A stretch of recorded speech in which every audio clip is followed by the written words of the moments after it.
अच्छी गेंद नहीं थी, लेग स्टंप के बाहर, और विक्रांत ने बड़ी आसानी से अपनी कलाई का इस्तेमाल किया। 4 रन।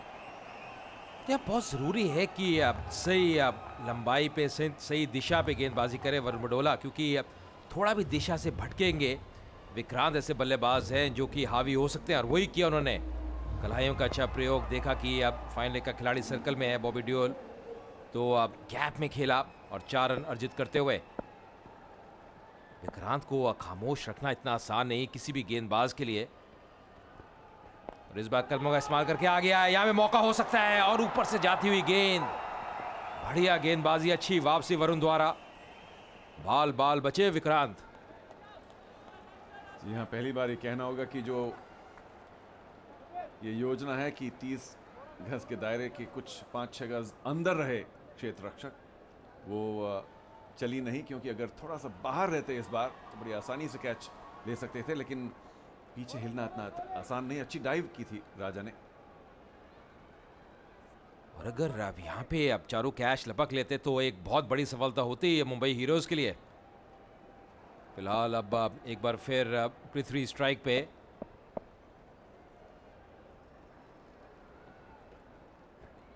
बढ़िया गेंद, अच्छी मूवमेंट प्रदान होती हुई वरुण बडोला को। चकमा दिया बल्लेबाज को, ज्यादा समझ नहीं पाए थे, पढ़ नहीं पाए थे पृथ्वी। टप्पा खाने के बाद अच्छी तरह से बाहर निकलते हुए गेंद वरुण बडोला की। मुझे लगता है कि यह दबाव इस वक्त थोड़ा सा और बढ़ा लेना चाहिए, अगर 1-2 और खिलाड़ी अंदर आ जाएं, पृथ्वी के लिए खासतौर से, विक्रांत के लिए नहीं। शायद स्लिप। इस बार बहुत ही बढ़िया एफर्ट, कभी भी आसान रहता नहीं। फॉलो थ्रू पे लपकते हुए उस गेंद को रोका। वरुण बडोला ने प्रयास तो बहुत अच्छा किया, लेकिन उसकी वजह से थोड़ा सा लंगड़ाते हुए वो भी चोटग्रस्त हैं।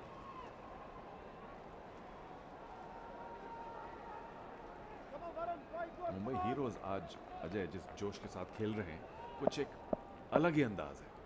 एक तो जो उन्होंने 171 रन बनाए, उसके बाद जिस तरह से उसका डिफेंस कर रहे हैं। बिल्कुल सही कहा चारू आपने, और कहीं ना कहीं वो संघर्ष कर रहे हैं। वो जानते हैं कि ये मुकाबला उनके लिए जीतना बहुत ज़रूरी है, ये उनकी होम ग्राउंड है।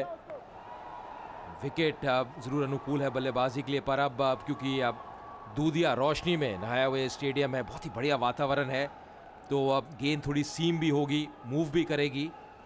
और वरुण बडोला की खासकर अगर बात करें चारू, तो अब जो रिलीज है उनका वो काफ़ी बढ़िया रहता है, जो सीम पोजीशन है। स्लिप रखना बहुत जरूरी। एक बार फिर लेन मिस। 5 ओवर के बाद 38 पे 1।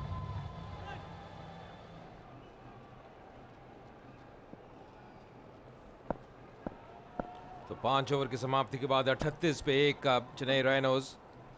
विक्रांत स्ट्राइक पे, एक बार फिर अच्छी स्ट्रोक और सीधा फील्डर के हाथ में। 29 पे पहुंच चुके हैं विक्रांत। पृथ्वी को ज़्यादा स्ट्राइक अभी तक मिली नहीं है। 5 पे पृथ्वी, और इस साधारी की बात करें, अब 34 रनों की हो चुकी है इस जोड़ी के बीच।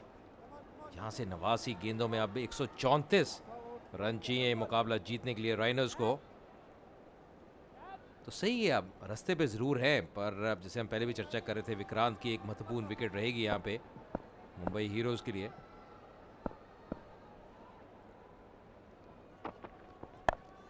इस बार उठा के खेला, खिलाड़ी टीम में तैनात, पर 4 रन मिलेंगे। बहुत ही जबरदस्त प्लेसमेंट कहना होगा विक्रांत द्वारा, और मात्र गेंद को दिशा प्रदान करते हुए। जी 130 रन बनाने सिर्फ 88 गेंदों में, लेकिन जब तक विक्रांत जैसा आकर्षक और आक्रामक बल्लेबाज मैदान में है, तो ऐसा जरूर प्रतीत होता है कि चेन्नई राइनोज ये 130 रन बना पाएंगे। और सुनील शेट्टी सर को अपने हाथ में लेते हुए शायद जानते हैं कि ये विकेट लेना बहुत जरूरी है। पिछले ओवर में वरुण बडोला की गेंद पर एक हाफ चांस जरूर मिली थी, एक लीडिंग एज गया था बैकवर्ड पॉइंट पर, लेकिन बहुत ही मुश्किल अपॉर्चुनिटी।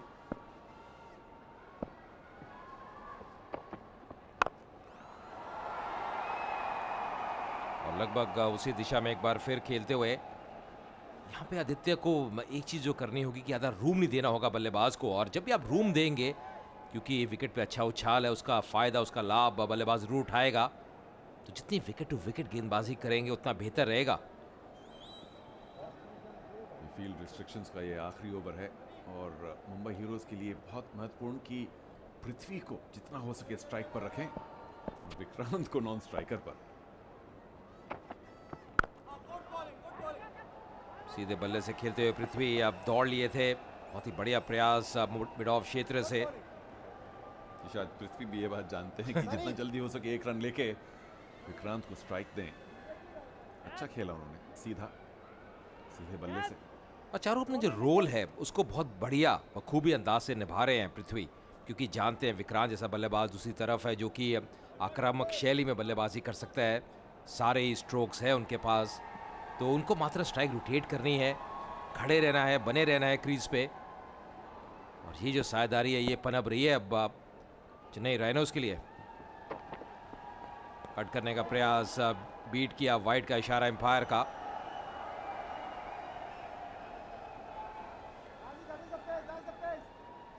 जी आदित्य एक बार फिर गति पर फोकस कर रहे हैं और नियंत्रण पर नहीं, क्योंकि जितनी तेज गेंद आती है अगर उस पर नियंत्रण ना हो तो उतनी तेजी से बाउंड्री की तरफ भी जाती है, जैसे विक्रांत ने दर्शाया है।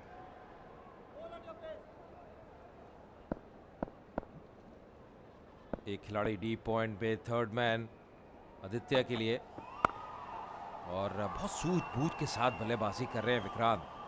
भली भांति जानते हैं क्या फील्ड सेटिंग है, इसको कहते हैं तजुर्बा, इसको कहते हैं कि सक्षम टेक्निक। काफी लेट खेलते हुए, जब तक विक्रांत मौजूद हैं ऐसा लगता है कि चेन्नई राइनोज 170-72 रन चेस कर पाएंगे, लेकिन दूसरी ओर से लगता है कि पृथ्वी और जो भी कोई आए वहां जरूर कमी है। हिचकिचाहट, अगर डायरेक्ट थ्रो लगती तो जरूर पृथ्वी मुश्किल में रहते। छठे ओवर की समाप्ति 46 पर 1।